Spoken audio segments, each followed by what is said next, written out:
Tugas 1.1a. 8 koneksi antar materi kesimpulan dan refleksi modul 1.1 bersama saya Lili Nurindah, calon guru penggerak Angkatan 9 Kota Bandung.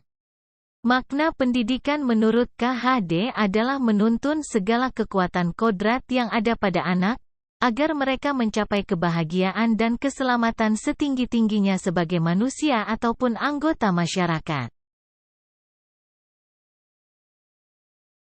Dasar pendidikan menurut KHD diantaranya adalah menuntun.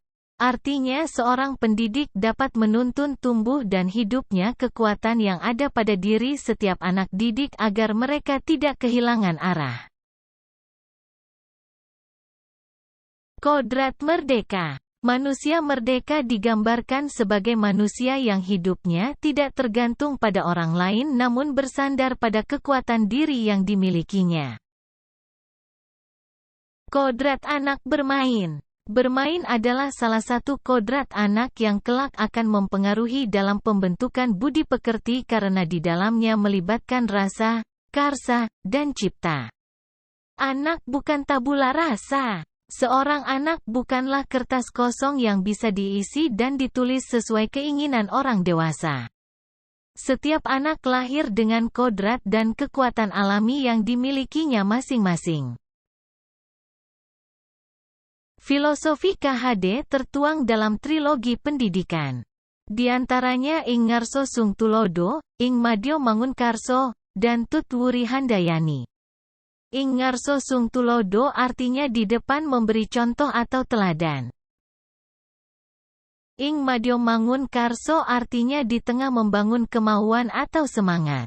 Dalam hal ini seorang pendidik harus bisa membangkitkan semangat anak didiknya saat mereka mulai lelah. Tut Wuri Handayani. Di belakang memberi dorongan. Artinya seorang guru harus mampu mendorong siswanya menjadi manusia unggul dan berbudaya yang memiliki daya saing. Kodrat alam dan kodrat zaman.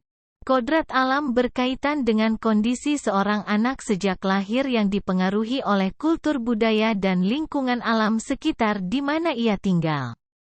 Sedangkan kodrat zaman adalah perubahan dari waktu ke waktu. Kodrat zaman berkaitan dengan isi dan irama. Budi pekerti merupakan kesadaran perbuatan atau perilaku seseorang. Hal ini berkaitan dengan karakter diri sebagai manusia. Sebelum saya memaknai isi modul 1.1 ini, hal yang saya lakukan dalam pembelajaran antara lain, saya berpikir semua siswa harus mendengarkan materi pelajaran dengan duduk tenang tanpa aktivitas lainnya. Pembelajaran berfokus pada selesainya materi dan tercapainya KKM, menggunakan buku dan bahan ajar seadanya dan tanpa persiapan. Tidak segan memberi sanksi bagi siswa yang melanggar aturan. Setelah saya mempelajari dan memaknai modul ini, cara berpikir saya pun berubah. Yang pertama, tidak lagi menjadikan guru dan buku sebagai satu-satunya sumber belajar. Yang kedua, pembelajaran berfokus pada murid. Guru bertindak sebagai fasilitator yang menuntun dan mengarahkan. Ketiga, merubah perilaku dengan mengemas pembelajaran yang lebih menarik. Hal-hal yang segera saya terapkan agar kelas saya mencerminkan pemikiran KHD antara lain, merancang pembelajaran inovatif dan interaktif yang melibatkan peserta didik. Pembelajaran yang memahami kodrat alam dan kodrat zaman serta mengintegrasikan permainan dalam pembelajaran. Dengan demikian dapat disimpulkan bahwa pendidikan bersifat menuntun anak sesuai dengan kodrat, minat, dan bakatnya, mengajarkan budi pekerti, dan berhamba pada anak. Terima kasih. Salam dan bahagia Bapak dan Ibu guru hebat.